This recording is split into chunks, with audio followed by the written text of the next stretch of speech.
کشمیر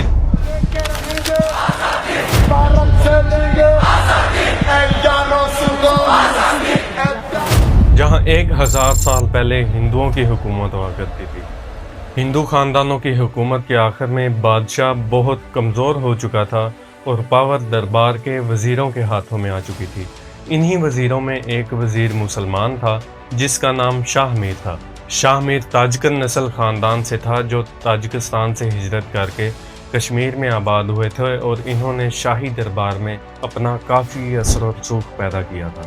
1339 میں ہندو بادشاہ ادین دیو کے مرنے کے بعد شاہ میر نے باقاعدہ تخت سنبھالا اور یوں کشمیر کی پہلی مسلم سلطنت کا اعلان کیا۔ شاہ میر خاندان نے تقریباً 222 سال کشمیر پر حکومت کی۔ اس کی حکومت کا آخری حکمران زین العابدین تھا۔ زین العابدین کے دور میں اندرونی سازشیں بڑھ گئیں اور فوجی جرنیل مضبوط ہو گئے اور شاہی خاندان کمزور پڑ گیا۔ آخرکار ایک طاقتور فوجی جرنیل غازی محمد چک نے شاہ میر خاندان کی حکومت کو معزول کر کے 1561 میں اپنی حکومت قائم کی۔ یہ زیادہ مضبوط نہ ہو پائی، اس لیے چک سلطنت زیادہ دیر قائم بھی نہ رہ پائی۔ اس کمزوری کا فائدہ اٹھاتے ہوئے 1586 میں مغل بادشاہ اکبر نے کشمیر پر چڑھائی کر کے کشمیر کو اپنی سلطنت میں شامل کر لیا، لیکن اورنگزیب کے بعد مغل سلطنت بھی کمزور پڑ گئی۔ 1752 میں مغلوں کی کمزوری کو دیکھ کر احمد شاہ ابدالی، جنہیں احمد شاہ درانی بھی کہا جاتا ہے، نے کشمیر پر فوج کشی کر کے کشمیر کو درانی افغانی حکومت میں شامل کر لیا۔ لیکن احمد شاہ ابدالی کی وفات کے بعد قندھار، پشاور اور کابل کے درمیان اقتدار کی جنگیں شروع ہو گئیں، جس سے کشمیر کا گورنر بھی کمزور پڑ گیا۔ اسی دوران 1819 میں مہاراجہ پنجاب رنجیت سنگھ نے کشمیر پر فوجی مہم کا آغاز کیا۔ اس وقت کشمیر کے دورانی گورنر جبار خان نے خوب مزاحمت کی، مگر کوئی فائدہ نہ ہو سکا۔ فیصلہ کن جنگ شوپیاں کے مقام پر ہوئی اور جبار خان شکست کھا کر پشاور چلے گئے۔ یوں مہاراجہ رنجیت سنگھ نے کشمیر کو سکھ امپائر میں شامل کر کے کشمیر پر اپنا علم بلند کیا۔ سکھوں کے دور میں بھی مسلمانوں پر بہت ظلم ڈھائے گئے۔ جو اس نظام کی مخالفت کرتا اسے سر عام لٹکا دیا جاتا۔ رنجیت سنگھ کے مرنے کے بعد اس کے بیٹے اور پوتے سب حکمرانی کے خواب دیکھ رہے تھے، اس لیے سکھ امپائر کمزور پڑ گئی۔ دوسری طرف ایسٹ انڈیا کمپنی بر صغیر میں اپنے پنجے گاڑ چکی تھی۔ 1845 میں سکھوں اور انگریزوں کے درمیان فیروز پور کے مقام پر جنگ ہوئی۔ دونوں طرف بھاری نقصان ہوا مگر کوئی نتیجہ نہ نکل سکا۔ پھر جنوری اور فروری 1846 میں سکھوں کی انگریزوں کے ساتھ 2 مزید بڑی جنگیں ہوئیں، جس میں سکھ شکست کھا گئے۔ اس پر سکھ سلطنت کو 1.5 کروڑ نانک شاہی روپے تاوان دینا تھا، لیکن وہ اتنی بھاری رقم ادا نہ کر پائے، جس پر انگریزوں نے کشمیر کو سکھ سلطنت سے الگ کر کے مارچ 1846 میں گلاب سنگھ کے ساتھ ایک ایگریمنٹ سائن کیا، جس کے تحت 75 لاکھ نانک شاہی روپے کے عوض کشمیر کو ڈوگرا خاندان گلاب سنگھ کے حوالے کر دیا گیا۔ گلاب سنگھ مہاراجہ رنجیت سنگھ کا ایک سپہ سالار تھا اور خاص مشیروں میں سے تھا، اور جموں میں گورنر تعینات تھا۔ اس نے بڑی جنگوں میں حصہ لیا اور سکھ فوج کو لیڈ کیا، خاص طور پر پشاور کی جنگ میں۔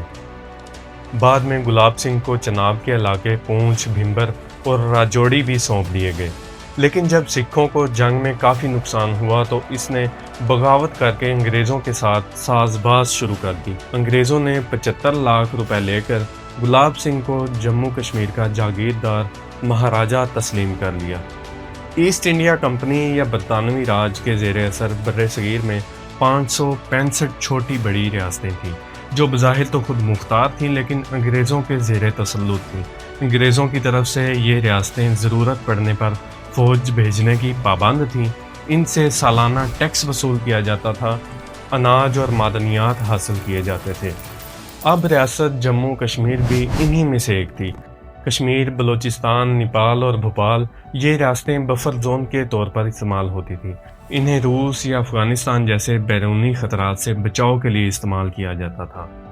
گلاب سنگھ کو جو علاقے دیے گئے تھے ان میں جموں، وادی کشمیر، لداخ، بلتستان شامل تھے۔ گلگت جو کہ اسٹریٹجک پوائنٹ تھا سوویت یونین اور کشمیر کے درمیان، اسے انگریز براہ راست اپنے وائس رائے کے ذریعے کنٹرول کرتے تھے۔ ریاست جموں کشمیر صرف 3 بڑے رستوں کے ذریعے بر صغیر کے ساتھ جڑی ہوئی تھی۔ پہلا راستہ راول پنڈی، مری، کوہالہ، مظفر آباد اور پھر سری نگر جاتا تھا۔ دوسرا راستہ سیالکوٹ، جموں، بانہال، پھر سری نگر جاتا تھا۔ تیسرا راستہ گرداسپور، پٹھان کوٹ، مادھو پور، جموں اور پھر سری نگر۔ کچھ چھوٹے راستے بھی تھے جو محض کچے ٹریک تھے۔ یہ 3 بڑے راستے تھے جو بر صغیر پنجاب کے ساتھ منحقہ تھے۔ یہ تینوں راستوں کے علاقے مسلم اکثریت رکھتے تھے۔ انڈیا کو کشمیر تک رسائی کیسے دی گئی، آگے اسی ویڈیو میں تفصیل سے بیان کیا گیا ہے۔ سکھوں کے بعد ڈوگرا خاندان جموں کشمیر کے مسلمانوں کے لیے عذاب سے کم نہ تھا۔ نمازوں اور نئی مساجد بنانے پر پابندی، قرآن کی تلاوت پر پابندی، تو کبھی عید کے اجتماعات نہیں کرنے دیے جاتے تھے۔ مسلمانوں کی تعلیم پر پابندیاں تھیں، جس سے لٹریسی ریٹ 5% سے بھی کم ہو گیا۔ ڈوگرا حکومت نے فوج کے ذریعے کشمیری قوم پر اپنا سکہ جمائے رکھا، مگر یہ ظلم کے پہاڑ کشمیری کب تک سہتے؟ 1931 میں سری نگر میں ایک جلسے میں خطیب قرآن کی تفسیر بیان کر رہے تھے، جس میں حضرت موسیٰ اور فرعون کا ذکر ہوا۔ جب فرعون کے ظلم کا تذکرہ ہوا تو وہاں ڈوگرا پولیس کا سکھ اہلکار غصے میں آ گیا اور خطیب کو گرفتار کر لیا گیا۔ پولیس اہلکار وہیں قرآن مجید کی بے حرمتی اور توہین کرنے لگے۔ 21 جون 1931 کو خانقاہ معلیٰ سری نگر میں ڈوگرا حکومت کے خلاف توہین قرآن پر احتجاجی جلسہ رکھا گیا۔ اس جلسے میں موجود عبدالقدیر نامی نوجوان نے ڈوگرا حکومت کے خلاف اور آزادی کے حق میں نعرے بازی کی، جس پر اسے بھی گرفتار کر لیا گیا۔ 13 جولائی 1931 کو عبدالقدیر کو عدالت میں پیش کیا گیا، جہاں ہزاروں کشمیری سینٹرل جیل سری نگر کے باہر جمع ہو گئے۔ ظہر کی نماز کا وقت ہوا تو عبدالخالق شورا نامی شخص آگے بڑھا اور اذان دینے لگا۔ ڈوگرا فوج، جو کہ پہلے ہی پوزیشن لیے بیٹھے تھے، نے لی اینڈ فیلڈ 303 بور رائفل سے فائر کھول دیا، جس سے عبدالخالق شورا شہید ہو گیا اور اذان وہیں رک گئی۔ اذان مکمل کرنے کے لیے محمد اکبر ڈار آگے بڑھا، اسے بھی شہید کر دیا گیا۔ اس کے بعد غلام احمد راتھڑ، عثمان مسگر اور اسی طرح اذان مکمل کرنے کے لیے 1 بائی 1 نوجوان شہید ہوتے گئے۔ یوں ایک اذان مکمل کرتے ہوئے 22 کشمیریوں نے اپنی جان کے نذرانے پیش کیے۔ یہ دن آج بھی یوم شہدائے کشمیر کے نام پر منایا جاتا ہے، مگر انڈین حکومت نے مقبوضہ کشمیر سمیت پورے بھارت میں یوم شہدائے کشمیر پر پابندی عائد کر رکھی ہے۔ یہاں سے سلسلہ شروع ہوتا ہے نہ ختم ہونے والی مزاحمتی تحریک آزادی جموں کشمیر۔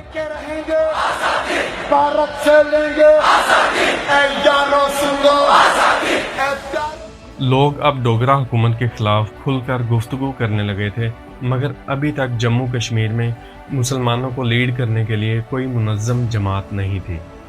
1932 میں جموں کے رہائشی چودھری غلام عباس لاہور سے LLB کر کے واپس آئے اور شیخ عبداللہ، جو علی گڑھ یونیورسٹی سے تعلیم یافتہ تھے، انہوں نے مل کر مسلم کانفرنس کی بنیاد رکھی، جس کا مقصد ریاست کے مسلمانوں کی فلاح و بہبود، تعلیم، سیاست اور حق آزادی کو فروغ دینا تھا۔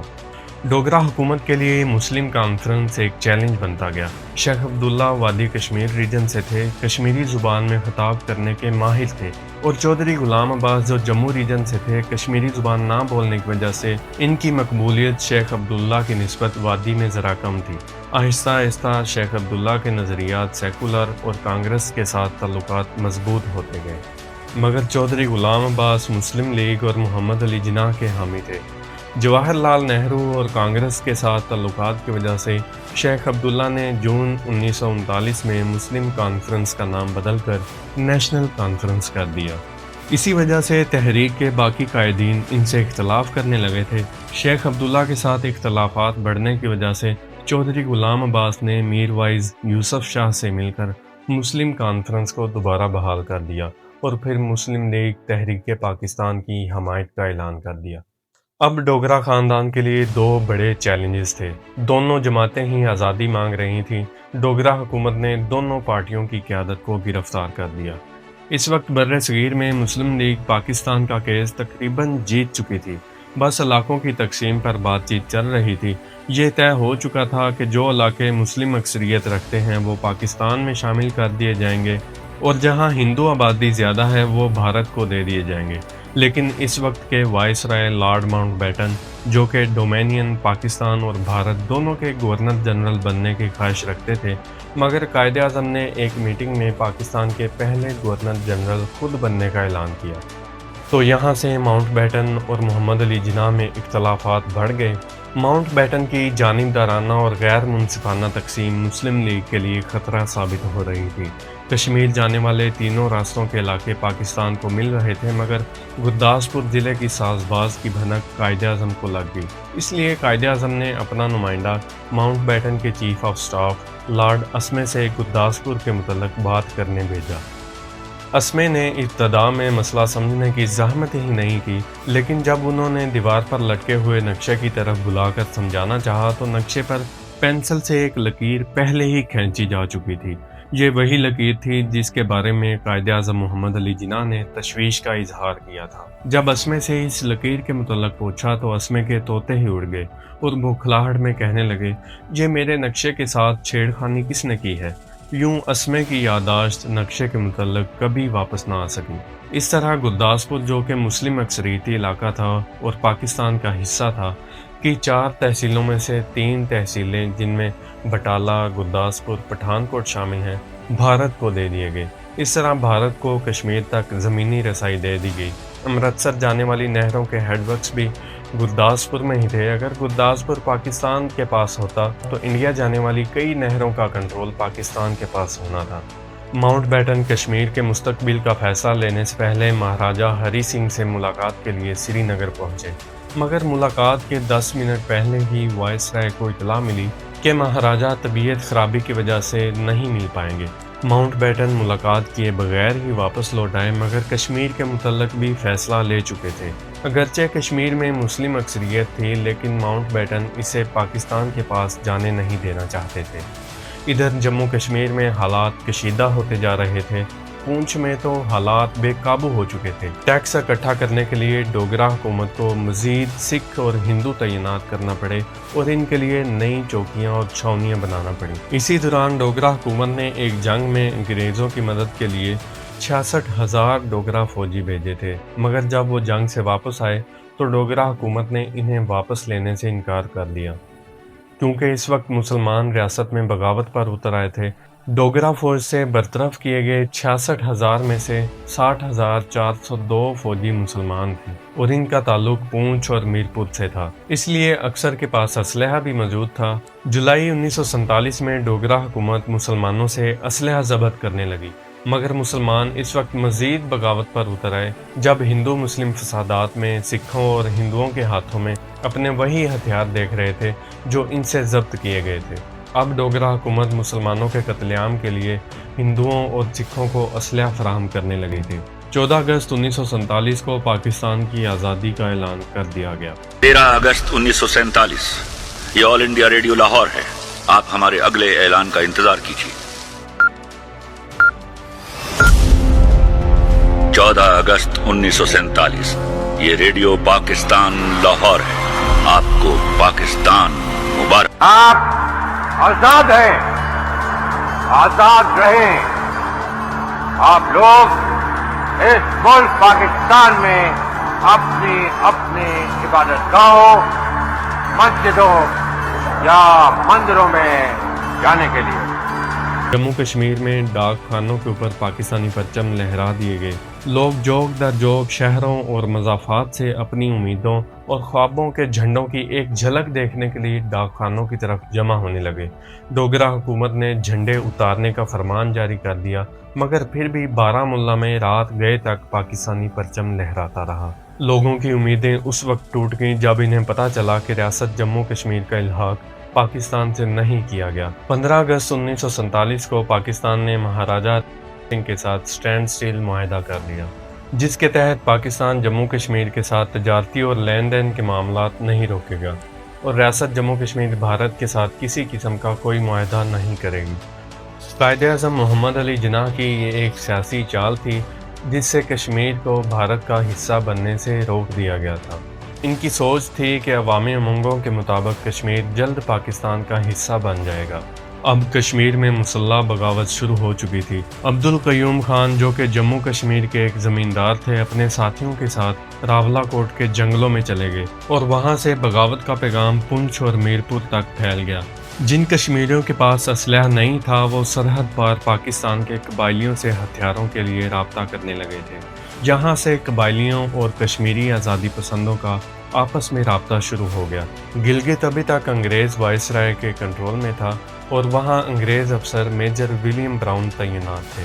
ڈوگرا حکومت نے براہ راست گلگت کو اپنے کنٹرول میں کرنے کے لیے اپنا گورنر بریگیڈیئر گنسارا سنگھ کو گلگت بھیجا، لیکن جب گلگت کے عوام کو پتہ چلا کہ ریاست جموں کشمیر کا الحاق پاکستان سے نہیں کیا گیا تو انہوں نے بھی عزم بغاوت بلند کر دیا۔ وہاں تعینات برطانوی افسر براؤن بھی عوامی حمایت میں کھڑا ہو گیا اور مقامی نیم فوجی دستوں اور سکاؤٹس کے ساتھ مل کر باقاعدہ مسلح جدوجہد شروع کر دی۔ آزادی پسندوں کا ایک دستہ گورنر ہاؤس گیا، جہاں گورنر سارا سنگھ کو گرفتار کر لیا گیا اور پوسٹ آفس، گلگت بازار اور اہم جگہوں پر آزادی پسندوں نے قبضہ کر لیا۔ اس بغاوت کا نام آپریشن دتا خیل تھا اور اب آپریشن دتا خیل پوری کامیابی کے ساتھ مکمل ہو چکا تھا اور یوں گلگت پاکستان میں شامل کر لیا گیا اور گلگت پرانے مینار پر پاکستان کا جھنڈا لہرا دیا گیا۔ کشمیریوں کی بغاوت اور گلگت بلتستان کا ہاتھ سے نکلنے کے بعد ڈوگرا فوج کشمیر کی پاکستان کے منحقہ سرحد پر حرکت میں آئی اور اسٹینڈ سٹل معاہدے کی خلاف ورزی کرتے ہوئے کشمیر کی سرحد کو بند کرنے لگی۔ مسلم کانفرنس کے سربراہ چودھری غلام عباس ابھی تک اپنے ساتھیوں سمیت سینٹرل جیل سری نگر میں قید تھے، اس لیے مسلمان سیاسی طور پر منتشر تھے۔ چھوٹے چھوٹے گروہ اپنی مدد آپ کے تحت حکمتیں عملیاں اپنا رہے تھے۔ دوسری طرف ماؤنٹ بیٹن کے حکم پر ڈوگرا حکومت نے کشمیر کو بھارت کے ساتھ ملانے والے واحد راستے کی تعمیر و مرمت کا کام تیز کر دیا۔ کچے راستوں کو پکا کرنے لگے اور کٹھوا کے مقام پر راوی پر عارضی پل بنانے لگے اور ریل گاڑی کی پٹری کی مرمت کا کام بھی تیز کر دیا گیا۔ ایسا لگ رہا تھا کہ ماؤنٹ بیٹن کشمیر کو بھارت کا حصہ بنانے کا فیصلہ کر چکے ہیں۔ نیشنل کانفرنس کے سربراہ شیخ عبداللہ جو کہ پرو کانگریس سے کو سری نگر سینٹرل جیل سے رہا کر دیا گیا، جبکہ مسلم کانفرنس جو کہ پاکستان کے حامی تھی وہ ابھی تک سینٹرل جیل سری نگر میں قید تھے۔ شیخ عبداللہ کو کانگریس نے ماؤنٹ بیٹن کے ذریعے اس لیے رہا کروایا تھا کہ وہ وادی کشمیر میں بھارت کے ساتھ الحاق کرنے کی مہم چلا سکے۔ ڈوگرا مہاراجہ ہری سنگھ کی اصلیت کھل کر سامنے آ چکی تھی کہ ان کا پاکستان کے ساتھ سٹینڈ سٹل معاہدہ براہ نام ہی تھا۔ اب کشمیری مسلمانوں کا باقاعدہ قتل عام شروع ہو چکا تھا۔ یہ قتل عام صرف ہندو اور سکھوں کے آوارہ گروہ ہی نہیں کر رہے تھے، بلکہ ڈوگرا فوج کے منظم دستے مسلمانوں کے قتل عام میں پیش تھے۔ UN کی رپورٹ کے مطابق اس دوران کم و بیش 2,37,000 کشمیریوں کو شہید کر دیا گیا اور تقریباً 3 لاکھ کشمیریوں نے پاکستان کی طرف ہجرت کی اور ابھی نہ جانے کتنے ہی ایسے تھے جو یا تو قید کر دیے گئے یا تو ویسے ہی غائب کر دیے گئے، جن کی ابھی تک کوئی رپورٹ نہیں بن سکی۔ ہجرت کرنے والے کشمیری مسلمان جب پاکستان پہنچ کر اپنی داستانیں سناتے تو پاکستانیوں کے اندر اپنے مسلمان بھائیوں کے قتل عام کا بدلہ لینے کا جذبہ پیدا ہونے لگا۔ پشاور کے بازاروں میں تو جہاد کے اعلانات ہونے لگے۔ آہستہ آہستہ پاکستان کے شمال مغربی سرحدی صوبے کے قبائلی مجاہدین جموں کشمیر کی سرحد پر جمع ہونے لگے۔ پاکستانی حکام مہاراجہ ہری سنگھ کو پاکستان کے ساتھ الحاق پر منانے کے لیے اپنے نمائندے بھیج رہے تھے۔ شروع میں تو پاکستان کے نمائندے کامیاب نظر آ رہے تھے، لیکن اچانک مہاراجہ ہری سنگھ نے اپنا وزیر اعظم ہی بدل دیا۔ اب جموں کشمیر کا وزیر اعظم ایک ہندو جج مہر چند مہاجن تھا، جو کانگریس کی طرف سے باؤنڈری کمیشن میں نمائندہ رہ چکا تھا۔ اس کے آنے کے بعد سیاسی حالات یکسر بدل گئے اور اس نے بھارت سے فوجی امداد اور ہتھیاروں کی اپیل کر دی۔ 22 اکتوبر 1947 کو سرحد پر جمع ہوئے 50,000 کے قریب قبائلی مجاہدین نے جموں کشمیر میں پیش قدمی شروع کر دی۔ قائد اعظم کے پرسنل سیکرٹری کا کہنا تھا کہ میری آخری ملاقات جناح سے 30 ستمبر کو ہوئی تھی۔ ہم نے کشمیر پر 2 گھنٹے بات چیت کی، ہر مسئلہ زہر بحث آیا، لیکن قبائل کے حملے کا کہیں ذکر نہیں تھا۔ مطلب صاف ظاہر تھا کہ قائد اعظم کو قبائل کے حملے کی تیاری کے متعلق معلوم نہیں تھا، مگر دوسری طرف بھارتی حکام یہ دعویٰ کر رہے تھے کہ یہ منظم اور پاکستانی اعلیٰ قیادت کے حکم پر پیش قدمی ہو رہی ہے۔ 23 اکتوبر کی شام تک مجاہدین ڈومیل پر قبضہ کر چکے تھے اور اگلے 2 دنوں میں گھڑی اور چناری پر بھی قبضہ کر لیا۔ مجاہدین کا مرکزی دستہ اڑی کی طرف بڑھا اور اڑی میں ڈوگرا فوج کے chief of staff brigadier Rajendra Singh انہی حملوں میں مارے گئے۔ مجاہدین جہلم کے روایتی راستے سے آگے بڑھ رہے تھے جو بارہمولہ اور بارہمولہ سے سیدھا سری نگر جاتا تھا۔ 24 اکتوبر کو مہاراجہ ہری سنگھ نے بھارت سے باقاعدہ مدد کی اپیل کر دی۔ 26 اکتوبر کو مہاراجہ ہری سنگھ کشمیر سے فرار ہو کر دلی چلے گئے اور کشمیر کا الحاق بھارت سے کر دیا، لیکن سب کچھ پہلے ہی واضح ہو چکا تھا۔ کٹھوا سے بھارت کو ملانے والا راستہ تعمیر کیا جا چکا تھا اور راوی پر پل بنائی جا چکی تھی اور بھارت کو پراپر زمینی راستے سے رسائی دے دی جا چکی تھی۔ قبائلی بارہمولہ تک پہنچ چکے تھے، بلکہ ایک دستہ سری نگر ایئرپورٹ سے صرف 15 کلومیٹر کے فاصلے پر تھا۔ 27 اکتوبر کو بھارتی فوج کی پہلی ٹکڑی سری نگر ایئرپورٹ پر اتری اور یہاں سے بڑے پیمانے پر فوجی نقل و حرکت شروع ہو گئی۔ بھارتی ایئر فورس قبائلیوں پر بمباری کرنے لگی اور اس طرح انہوں نے سری نگر پر اپنا کنٹرول جما لیا۔ کہا جاتا ہے کہ اگر قبائلی تھوڑا جلدی کرتے اور سری نگر ایئرپورٹ کو اپنے کنٹرول میں کر لیتے تو بھارت کبھی بھی کشمیر پر حملہ نہیں کر سکتا تھا۔ اس کے بعد جموں کشمیر کا مسئلہ اقوام متحدہ کی سلامتی کونسل میں کیسے گیا اور اس کے بعد جموں کشمیر میں جہادی تنظیموں نے اپنا اثر و رسوخ کیسے قائم کیا، دیکھیے ہسٹری آف کشمیر کی دوسری ایپیسوڈ میں۔